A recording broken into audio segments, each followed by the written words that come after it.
So basically 3D text जो है वो हम लोग कैसे करेंगे, इसके पहले दोस्तों मैंने जो ट्यूटोरियल था उसमें मैंने दिखाया था किस तरह से हम लोग टेक्स्ट को एनिमेट कर सकते हैं अलग अलग प्रीसेट डाल के, वो भी बहुत इंपॉर्टेंट है दोस्तों, उसको भी देखो। अगर आपने वो नहीं देखा है तो ऊपर आई बटन में लिंक आ रहा होगा, वहाँ पे जाके आप लोग उसको देख सकते हो। और पूरा का पूरा जो सीरीज़ है वो है मेरे चैनल पे, तो अगर आपने चैनल मेरा अभी तक सब्सक्राइब नहीं किया तो सब्सक्राइब करने के बाद बेल आइकन जरूर दबा दीजिएगा। सो चलो स्टार्ट करते हैं। 3D बनाने के दोस्तों दो तरीके हैं, या तो आप इनको मूवमेंट दो, 3D मूवमेंट दे दो, है ना, ये एक पहला मूवमेंट है, या फिर दूसरा विजुअल 3D इसको बनाओ।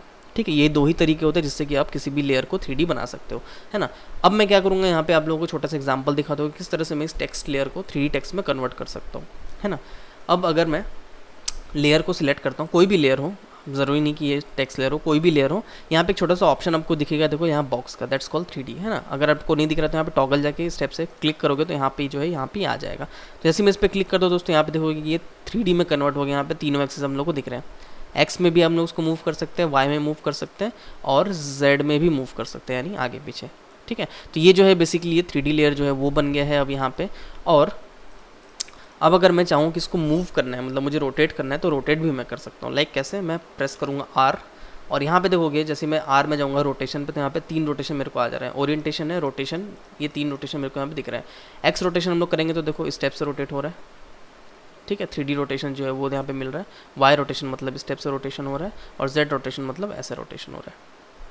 ठीक है, तो ये बेसिकली जो है 3 रोटेशन का जो है हम लोगों को मिलता है। अगर ये 2D लेयर होता लाइक ऐसा, तो यहाँ पे मेरे को सिर्फ और सिर्फ एक ही एक्सेस मिलता, मतलब कुछ ऐसे, इससे ज़्यादा हम लोग यहाँ पे कुछ नहीं कर सकते थे। बट अगर इसको 3D डेप्थ देना है तो जैसे हम लोग 3D लेयर यहाँ पे अनेबल करेंगे, ओरिएंटेशन में 3-4 तो जो है ऑप्शन यहाँ पे और खुल जाएगा।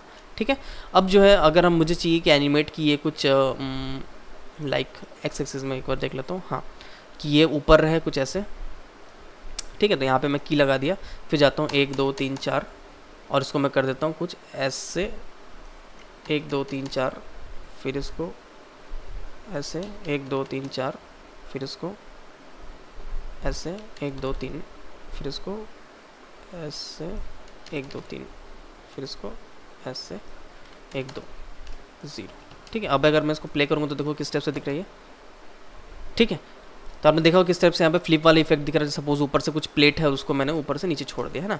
इसको पकड़ के मैं क्या करता हूँ, थोड़ा सा बड़ा कर देता हूँ, मतलब मुझे लग रहा है कि टाइमिंग्स को जो है बहुत जल्दी है, थोड़ा सा इसको स्ट्रेच करता हूँ। तो उसके लिए क्या करना पड़ेगा, मुझे सारे कीज़ को सिलेक्ट करना है, ऑल्ट प्रेस करके इसको जब मैं खींचूंगा स्टेप से, तो ये जो है सारा का सारा की खींचा जाएगा ना। अब देखो ये नॉर्मल हो गया, स्मूथ दिख रहा है अब। ठीक है, पहले से इसको और स्मूथ करना है तो दोस्तों यहाँ पे एक और ऑप्शन होता है, जिसको पकड़ के आप सारे कीज़ को पकड़ के आप F10 प्रेस करोगे, सॉरी F8 आई थिंक, नहीं F9, हाँ F9। सो बेसिकली ये क्या हो गया, अब ईजी नीज आउट हो गया। सो ईजी नीज आउट, और उसमें क्या फ़र्क है मैं इसको दिखा देता हूँ। यहाँ पे दोस्तों छोटा सा एक लेयर है, आप लोग देख सकते हो, जिसको हम लोग बोलते हैं कर्व लेयर। कर्व में देखो अभी क्या हो रहा है कि एकदम शार्प कर्व है, ठीक है, जो कि एकदम ऑर्गेनिक नहीं होता है। रियल लाइफ में इस टाइप का शार्प कर्व हर ऑब्जेक्ट में नहीं होता है। ठीक है, तो इसको हम लोग क्या करते हैं, मैं एक बार के लिए जितने भी कीज़ हैं उनको पकड़ता हूँ, तो इसको मैं एक बार के लिए ऑफ करूँगा, और सारे कीज़ को अगर मैं पकड़ के कर दूँगा F9, तो यहाँ पे आप लोग देखोगे कि ये अब जो है थोड़ा सा स्मूथ हो गया। ठीक है, अब कैसे इसको समझ में आएगा स्मूथ हुआ है कि नहीं, मैं कर्व में जाऊँगा तो यहाँ पे देखोगे ये जो कर्व है वो यहाँ पे स्मूथ हो गया। ठीक है, जो एक्चुअल होता है ना, डिंग डिंग डिंग डिंग डिंग, तो ये हो गया स्मूथ कर्व। तो बेसिकली जो भी एनिमेशन में डालते हैं, अगर उसको स्मूथ करना रहता है तो उसको हम ऐसे कर सकते हैं। अब जो स्टार्टिंग वाला दोस्तों देखो, ये मुझे स्मूथ नहीं चाहिए, तो उसको मैं पकड़ के स्टेप से कर सकता हूँ शार्प। ठीक है, अब जो देखो ऊपर वाला जो है वो स्मूथ नहीं रहा, जो एकदम स्टार्टिंग वाला पॉइंट है वो स्मूथ नहीं है, बाकी सारे जो है वो स्मूथ हो गए।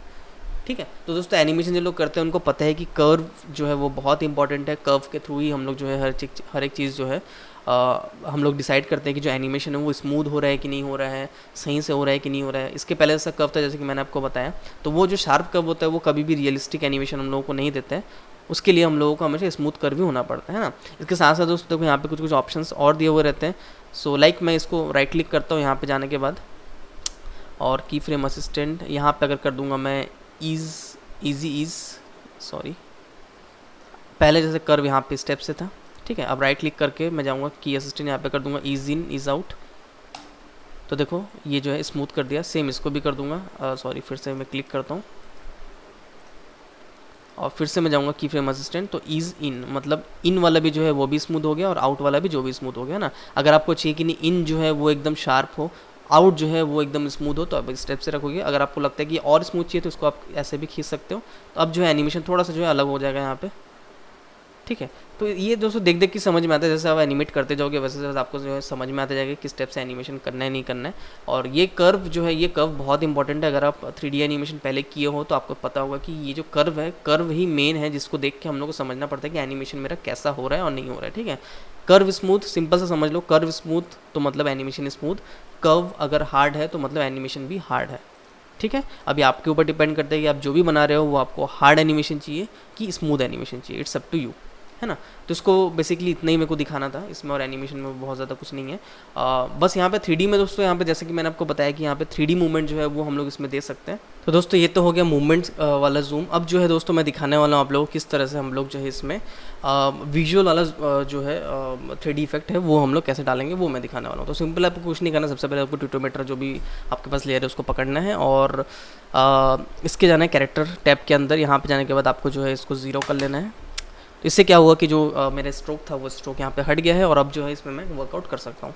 तो आपको क्या करना है, इसको डुप्लीकेट कर लेना है दोस्तों, जो पीछे वाला लेयर है।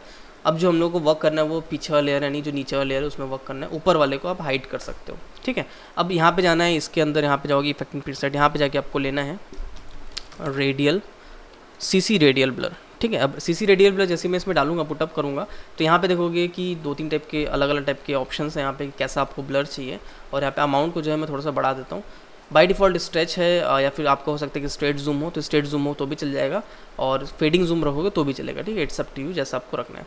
नेक्स्ट जो है अमाउंट को मैं स्टेप से पीछे खींच लेता हूँ कुछ ऐसा, और ये जो है ये जो सेंटर है इसको मैं बता सकता हूँ कि किधर मुझे चाहिए इसका सेंटर। ठीक है, क्वालिटी जो है यहाँ पे 100% कर दोगे तो क्वालिटी जो है बहुत अच्छी हो जाएगी आपकी, जितना आप ज़्यादा रखोगे उतना अच्छा आपको क्वालिटी मिलेगा। बट वही है कि इसका कॉस्टिंग जो है वो रेंडर टाइम में पड़ेगा थोड़ा सा, है ना। अब ऊपर वाला जो लेयर इसको ऑन कर लो। अब देखो जो है अब ये 3D इफेक्ट आप लोगों को दे रहा है। पीछे वाले को अगर मैं ऑफ करूँगा तो देखो जो 3D इफेक्ट आ रहा था वो अब यहाँ पे दे रहा है ना। अगर आपको लगता है कि नहीं मुझे और थोड़ा 3D इफेक्ट चाहिए तो यहाँ पे अमाउंट जो है और रेडियल ब्लर का उसको थोड़ा और कम कर दो, दिख रहा है। अब जितना आप कम करोगे दोस्तों ये उतना दूर जाएगा, उतना जो है 3D इफेक्ट आपको यहाँ पे दिखना चालू होगा। फेडिंग जूम जो है इसका टाइप है अलग अलग, यहाँ पे आप चाहो तो स्ट्रेट जूम भी कर सकते हो, सेंटर जूम भी है। सो हम लोग जो सबसे ज़्यादा यूज़ करते हैं वो स्ट्रेट जूम है, क्योंकि इससे सबसे ज़्यादा अच्छा इफेक्ट जो है हम लोगों को देखने को मिलता है। अब अगर इसमें थोड़ा सा और हम लोग कुछ अच्छा कर सकते तो और बेटर है। लाइक अगर मुझे जो ऊपर वाला टेक्स्ट है उसको थोड़ा सा अगर मैं ब्राइट कर देता हूँ, तो यहाँ पे मैं जाऊँगा कैरेक्टर में और ऊपर टेक्स्ट को पकड़ता हूँ और थोड़ा सा ब्राइट कलर कर देता हूँ इसको, मतलब लाइक हल्का सा। ठीक है, तो थोड़ा बेटर और रिजल्ट में को भी देखने को मिलेगा। अब आपको लगता है कि थोड़ा सा इसमें स्ट्रोक जो है वो होना चाहिए तो स्ट्रोक भी अपन डाल सकते हैं इसमें। सॉरी, ऊपर वाले को सिलेक्ट करना है आपको, उसके बाद जो है स्ट्रोक इसमें डालना है। ठीक है, तो अब देखो जो पीछे वाला बेसिकली जो इफेक्ट है वही हम लोग को जो है जूम का इफेक्ट दे रहा था। मैं 1 कर देता हूँ लाइक ऐसे। तो पीछे वाला जो बेसिकली जूम वाला इफेक्ट है दोस्तों, उसी से जो है हम लोग 3D विजुअल 3D इसमें जो है क्रिएट कर सकते हैं। बट ये 3D लेयर अभी है नहीं, तो अगर आपको कभी लगता है कि मुझे सिर्फ विजुअली 3D के लिए चाहिए, मुझे मूवमेंट नहीं देना है, तो ये जो 3D इफेक्ट है इसको आप लोग यूज़ कर सकते हो। इट्स नॉट ओनली कि आप इसी में यूज़ कर सकते हो, जिसमें जाओ उसमें यूज़ कर सकते हो। अच्छा, अब जैसे फ़ोटो को अगर मुझे चाहिए, सपोज़ अगर मेरे पास कोई फ़ोटो है और फोटो को अगर मैं चाहता हूँ कि फ़ोटो में 3D इफेक्ट है तो वो भी मैं दिखा देता हूँ कैसे करना है। तो सेम जैसे कि हम लोग पहले भी इसमें किए थे कि यहाँ पे जाने के बाद हम लोग को यहाँ पे 3D लेयर को ऑन करना पड़ता है, तो सेम चीज़ हम लोग का फ़ोटो के साथ भी हो जाएगा, है ना। तो मैं कोई भी एक फ़ोटो यहाँ से जो है मैं ले लेता हूँ। लाइक मेरे पास 1-2 फ़ोटो है, लाइक ये वाला हो गया, है ना। तो यहाँ मेरे पास एक एलिवेशन का फ़ोटो है, छोटा कर लेता हूँ स्केल करके, बहुत बड़ा है ये। ठीक है, तो ये भी दोस्तों ये PNG है ये बेसिकली, और ये देखोगे आप इस टाइम में ट्रांसपेरेंसी भी है। तो ये जैसे हो गया यहाँ पे, और अगर मैं इसको 3D कर दूंगा यहाँ पे जाके, तो सेम में जैसे मैंने कहा कि इसको भी आप मूव कर सकते हो अपने हिसाब से, रोटेशन जैसा आपको चाहिए वहाँ से आप रोटेशन इसमें दे सकते हो। ठीक है, so it's up to you, आपको कैसा चाहिए वैसा आप दे दो, है ना। अच्छा, इसको अगर आपको व्यू पोर्ट से मूव करना है तो W प्रेस करके, जैसे कि मैंने कहा था कि W प्रेस करने से आप इसको रोटेट कर सकते हो। तो जैसे वो देखो Y के पास में जाऊंगा तो ये इसका साइन जो है चेंज हो जाएगा, अब इसको यहाँ से रोटेट कर सकता हूँ। सेम मैं जो है इसको भी स्टेप से रोटेट कर सकता हूँ, सेम मैं इसको भी पकड़ के स्टेप से रोटेट कर सकता हूँ। So it's all up to you कि आपको जैसा चाहिए वैसा आप यहाँ पे रोटेट कर लो अपने हिसाब से जैसा आपको चाहिए। 3D के लिए बस आपको यहाँ पे 3D में क्लिक करना पड़ेगा और सारे 3D के जो ऑप्शन है वो सारे आपके यहाँ पे अनेबल हो जाएंगे। तो दोस्तों आपके लिए वीडियो मेरा कैसा लगा मुझे कमेंट बॉक्स में जाकर ज़रूर बताइएगा, और अगर वीडियो सच में बहुत अच्छा लगा हो तो प्लीज़ मेरी वीडियो को लाइक करने के बाद अपने दोस्तों के साथ शेयर जरूर कर दीजिएगा। अगर आप मुझे सच में सपोर्ट करना चाहते हैं तो प्लीज़ मेरे चैनल को सब्सक्राइब करने के बाद बेल आइकन दबा दीजिए। अगर आपको किसी भी एनिमेशन या VFX के रिलेटेड सॉफ्टवेयर पे पेड ट्यूटोरियल चाहिए तो आप मुझे डिस्क्रिप्शन दिए मेल ID पे कॉन्टैक्ट कर सकते हैं। तब तक के लिए दिस प्रविदास साइनिंग ऑफ।